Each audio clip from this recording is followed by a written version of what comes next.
It's Bullseye. I'm Jesse Thorn. My next guest is Solomon Georgio.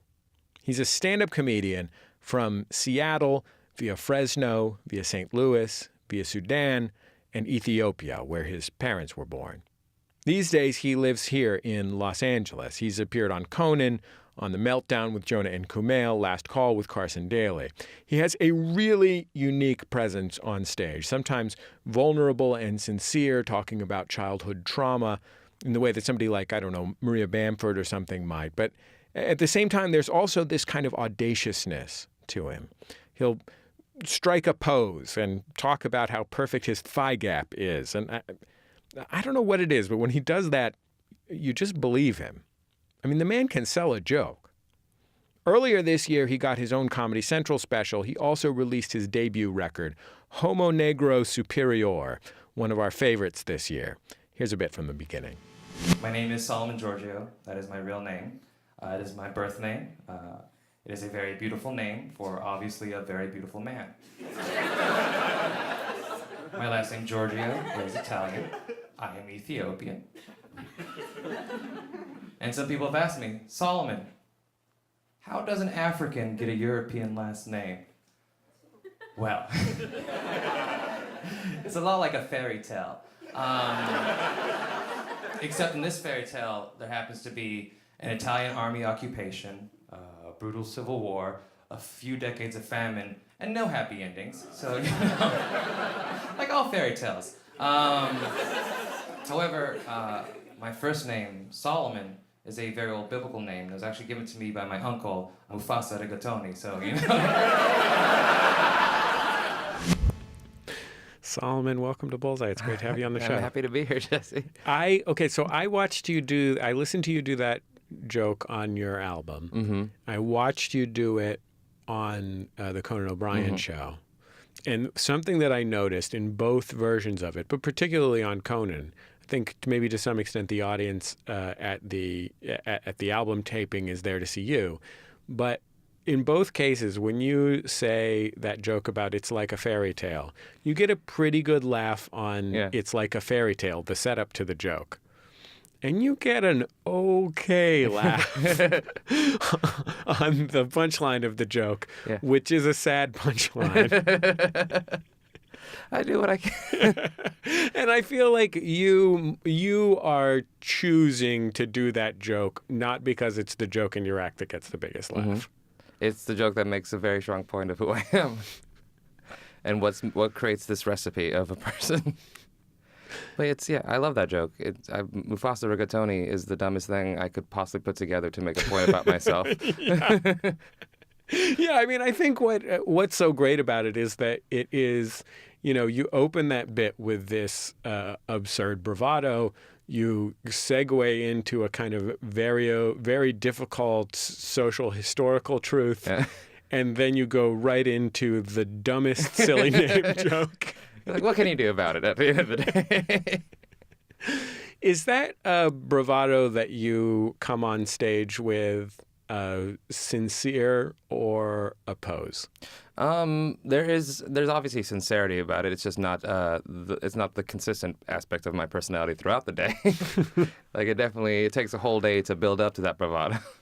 A lot of it is like, oh, you can definitely do it. You're fine. You have the confidence in you, and then eventually it's usually fake until you make it kind of thing.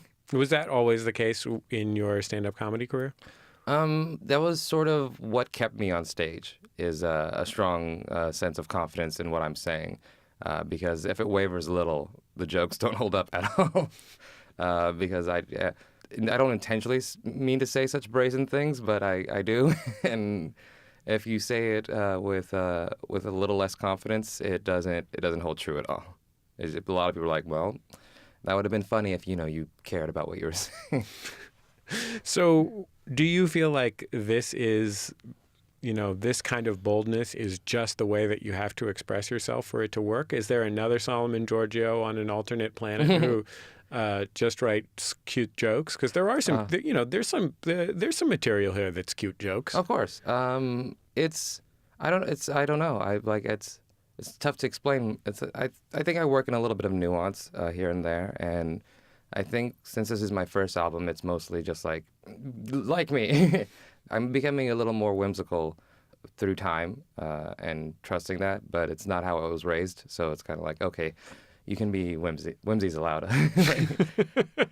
Sorry, I had a very rough childhood. My imaginary friend was shot. It was... That is very whimsical. It's quite beautiful. Thank you. Tell me a little bit about the circumstances of your childhood. Your family is Ethiopian, right? But you weren't born in Ethiopia? Oh, yeah, I was born in Sudan, which is a country right above. We were there, we were in refuge there till I was about 4 years old. No, 3, about to turn 4. And then we came to the States in '85 because Ethiopia was the country of the decade. Everyone wanted to help. And so we immediately we got permanent resident status when we got here. And we first moved to St. Louis, Missouri. And that was the beginning of our American adventure. What did your parents tell you about your life in the Sudan and their life in Ethiopia? Like, what was important continuity-wise for them? For them, Ethiopia is this magic golden country that went through a very tough time. But they still in their head have the good old days. And they're definitely nationalists, but it's not as scary when you're not in the country anymore. But yeah, Ethiopia for them was land of milk and honey. Sudan, for them they just talk about it like a temporary spot. Even though they were living there for quite a while, they just never felt there was no permanency. You're a refugee. You're especially you're a refugee in a country that doesn't really consider you, that doesn't really want you there. So I think when we came here, they definitely, it's like Ethiopia was built up to be like this mythical, magical, wondrous place that we had to run away from, and one day we'll get to go back to. Have you spent time there, or did you spend time there as a kid? Brief, not very long, and it's been so long that the memories aren't the best. But I think as an adult I should go back, but I'm very lazy, and it seems like a lot of work is involved.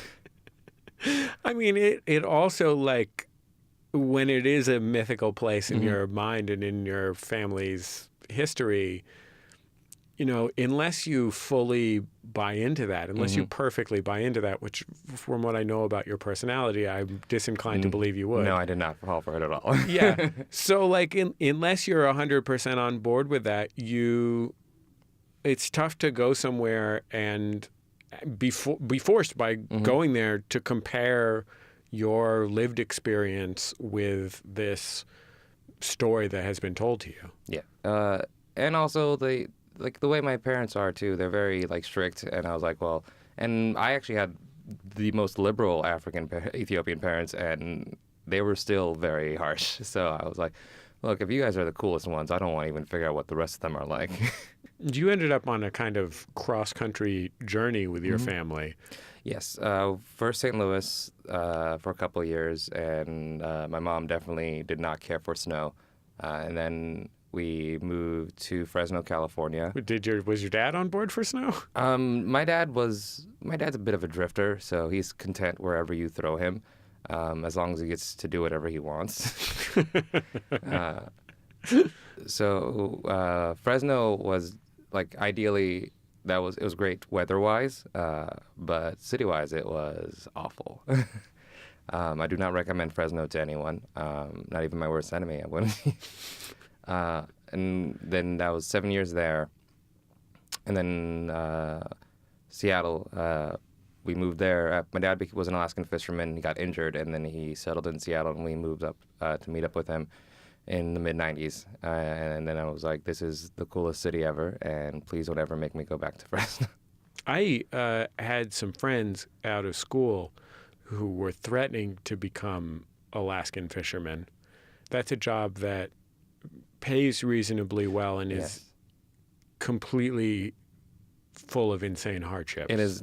You work 14-hour days on a cold boat, and my dad like was gutting fish. That was his job the whole day, and I don't I'm trying to like I don't even know if his injury was an accident. I think he was just like get me off this boat. But yeah, it's a terrible situation to be in, and it's an endurance test. But you do get a good chunk of money, but I don't know if it's worth it. I mean, you must have not seen him for fair periods of time as well. Oh, well, my parents were at the time were not together. They reconciled afterwards. My dad is a cheating man, and they've gotten back together a couple of times because of that. So he was definitely out of the house at the moment. So, and I wasn't like the happiest. That like I was like, yeah, you cheated on my mom. Peace out, dog. But then yeah, after a bit, you'd see him again, you forgive him, and then you're living in Fresno. Then he's like, well, I'll get you out of Fresno. And I'm like, yeah, I don't care what you did. Get me out of here.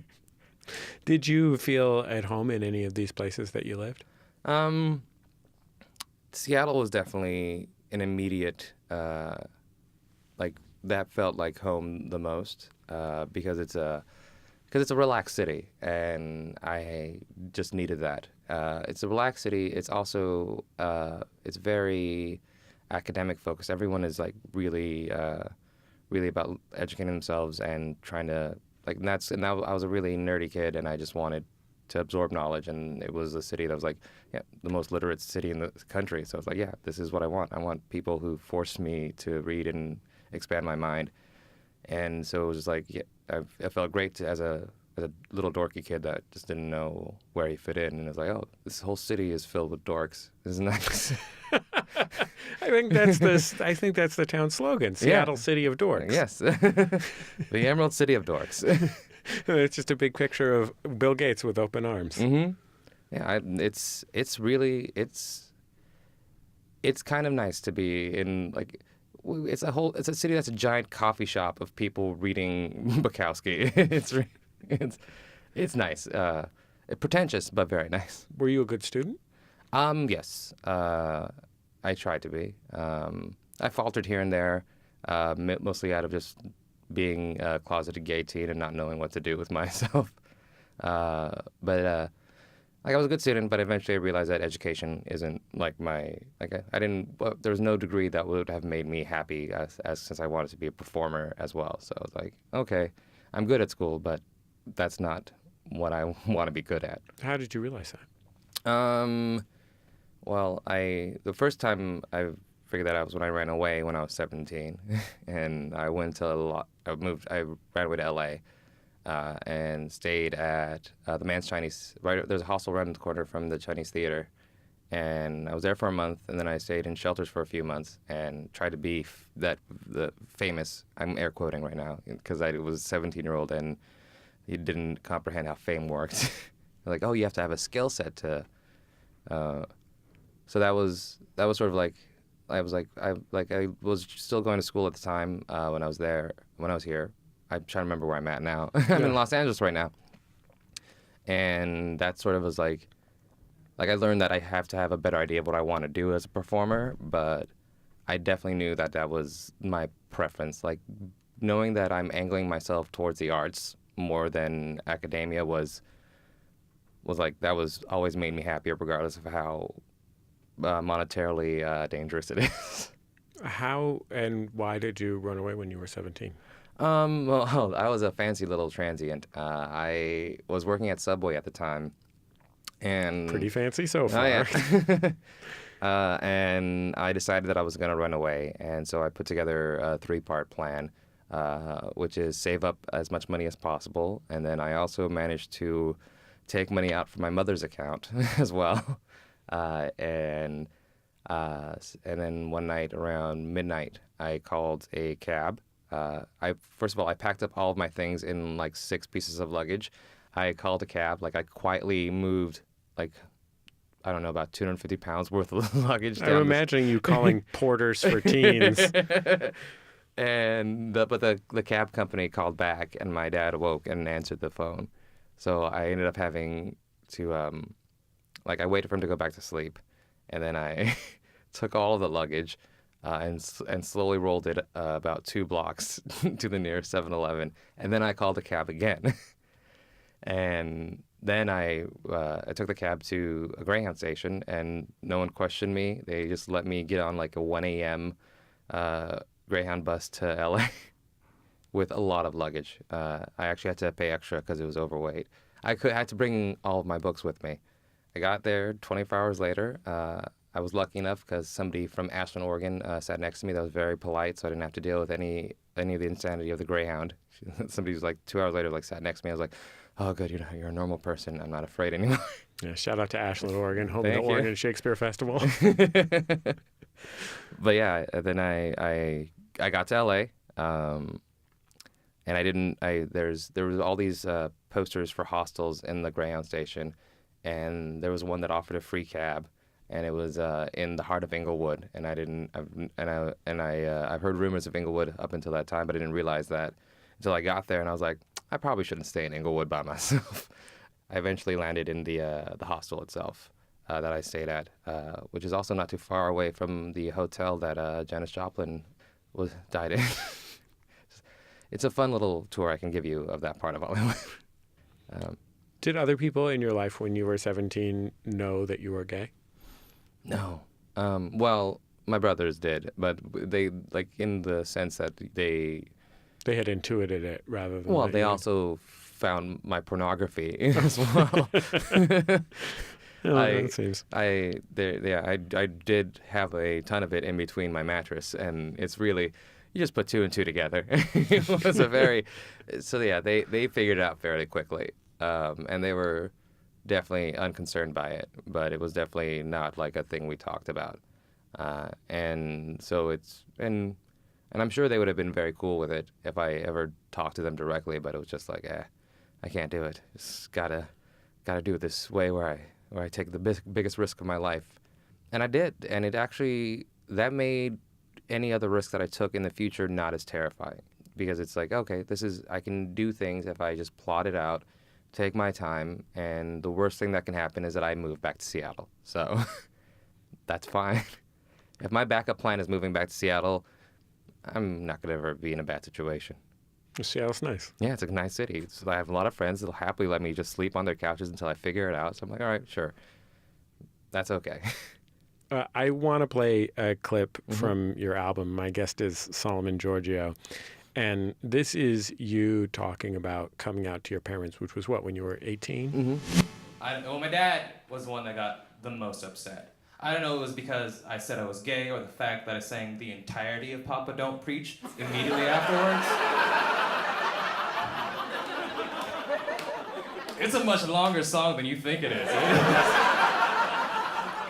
But I didn't stop. But he got mad. He got really upset. And oddly enough, he said the most cliche thing you can say in that situation. My father literally said to me, his eldest son, that God hates gay people. And I was like, tight. I'm an atheist, you guys. Telling me God hates gay people is like telling me a ghost hates my shirt. That's funny. It's also a little terrifying, Solomon. Oh, I guess. It doesn't bother me. It's because also it's been, wow, man, I just realized that my homosexuality is now 17 years old. I've been openly gay for 17 years now, so it's pretty soon you'll be able to buy gay cigarettes. Oh, yay. But yeah, it's now like it's definitely enough time has passed where it's no longer as scary as it was, and my relationship with my father is no longer as damaged as it was. But I'm still obviously gonna keep making fun of that forever, because that's a thing to do to your child. But yeah, it was scary at the time. I was definitely mortified. I definitely was constantly like, if I was making the right decision. But then there was also a really big fire in me, and I think that week alone, I told every human being within hearing range that I was gay. I did not care. I was just like, I'm on a roll. I did the hardest one. I'm going to tell anyone who's passing by, which a lot of people were like, yeah, we've never met. I don't know why you need to tell me this. But it felt, the feeling of coming out, always, that joy just kind of swept over whatever negativity that I dealt with. And Seattle is also a really great city to come out in because it's a city of people that are looking for something to be progressive towards. Looking for progressivity opportunities. Oh yeah, they were thrilled to already have a black person in their life, and then when they found out it was gay, they're like, "What, Jen?"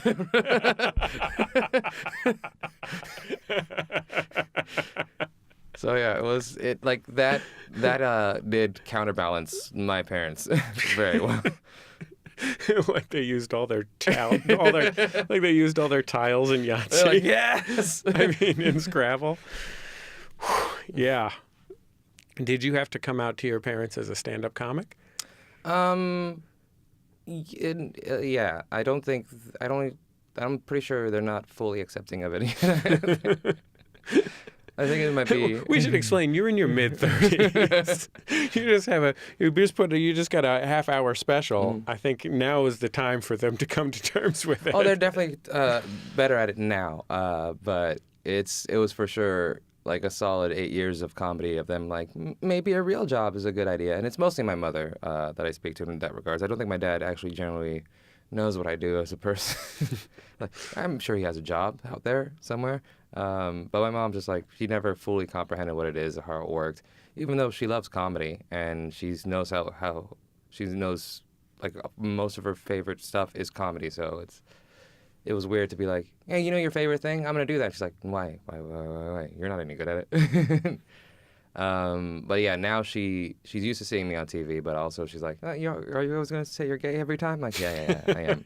You're going to have to deal with that. I mean, alternatively, you could put it on some sort of T-shirt or something so that it reads immediately. Yeah, I'm going to definitely find another way to bring it up. I probably should put it on a T-shirt. She can't read. That'd be great.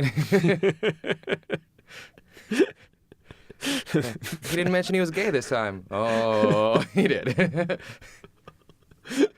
You're like, honey, I enjoyed your appearance on NPR. You talked a little bit too much about how you were gay. Also, you mentioned how I can't read. That seems like more than you needed to say. Well, it's fine. I mean, I think that, something that a lot of artists who are first-generation Americans have to deal with is that they have families who have gone through incredible instability in order to give them a chance at stability, and it can be very scary, right? For that person who they like, you can have the stability that we couldn't have. Yeah. To say, I choose instability. Well, the great thing about my family is that it's still unstable. No one's doing financially well. So that's I think that's. I'm used to the world of chaos. So that's like, even though my parents were working to maintain stability, they did a terrible job at maintaining stability. So it didn't seem like anything was like we were always on the verge of falling apart. So I'm like, hey, it's totally fine if I live my life away forever. Now, I think there are people who grow up. I think there are many people who grow up poor and see their future as acquiring wealth so that they don't have to live that way. Yeah. But there is something to that feeling, well, and this is something that I can relate to a little bit, like, I've been poor. Yeah. I mean, I can't recommend it, but I know I could do it. Yeah. You know what I mean? Like, yeah, I'm probably at the most financially stable I've ever been. But, like, it's one of those things where it's like, if I lose it all, what's the worst that's going to happen? I'll keep being in the same situation I've always been my whole life. I'll be fine. And so I think I do find, I've always managed to find a calm in chaos. So even though I have to make ends meet in weird ways, I can do it. It's fine. It's not the worst. That's things like, it's treating money like a cure for anything that's a dangerous way to live. It's like, yes, I'm happy to have the funds right now to live the life I want to live, but it's not my source of happiness. Like doing the thing that I've always wanted to do, regardless of what my finances are, that's my source of happiness. Let's hear some more comedy from my guest, Solomon Georgio, and his new album, Homonegro Superior. This is Solomon talking about his response to folks who use their religion to justify prejudice against LGBTQ people. What I'm essentially being told is that God hates me, yet he made me look like a perfect angel. Take a minute, look up and down, find a flaw. There isn't one. I've checked for 35 years. Do you see these legs? Do you see them? You have to fire them because they don't quit, okay?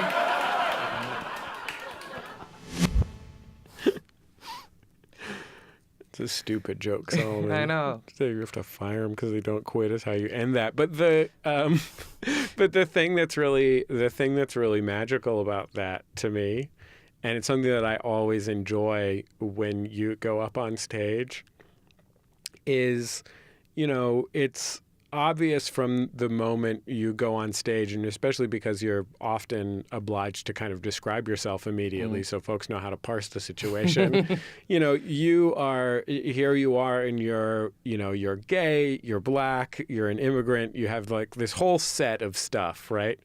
And so a big part of your act is, wouldn't it be great and funny if a guy who was in all those weird and difficult cultural positions came out and acted like all of that was the greatest, most convenient, wonderful thing in the world, and he was just the best? Yeah.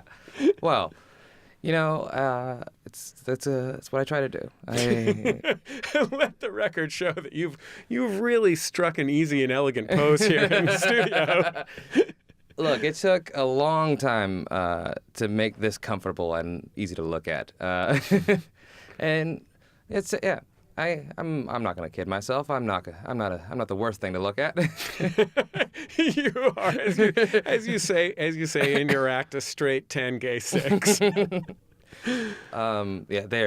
gay people are very attractive in general. So, but yeah, also that is actually what somebody said to me on the bus. That punchline to that joke was a man, when I was sitting down, just yelled it across to me. Oh God! And I have kept it since. But yeah, it's kind of. I don't know why I use beauty as a deflector, but it's not. It's just fun to. It's like, how dare you? Do you know what I look like? I don't deserve this treatment. It's just a fun character pull, just to, like, it's a nice little deflector, like, because it's like, yeah, you can think I'm terrible for these things, but why would I look like this if those things were bad?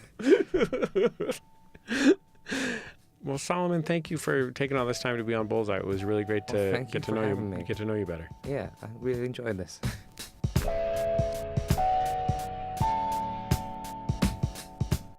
Solomon Georgio, folks. Homonegro Superior, his debut album, is available everywhere you can find comedy records. Give it a listen. It's a home run. Seriously, Solomon is just one of the funniest dudes I know. He's got dates coming up in Minneapolis, Bellevue, Washington, Corvallis, Oregon, San Francisco, Boise, Austin, and Sunnyvale, among other places. You can find more information at thesolomongeorgio.com.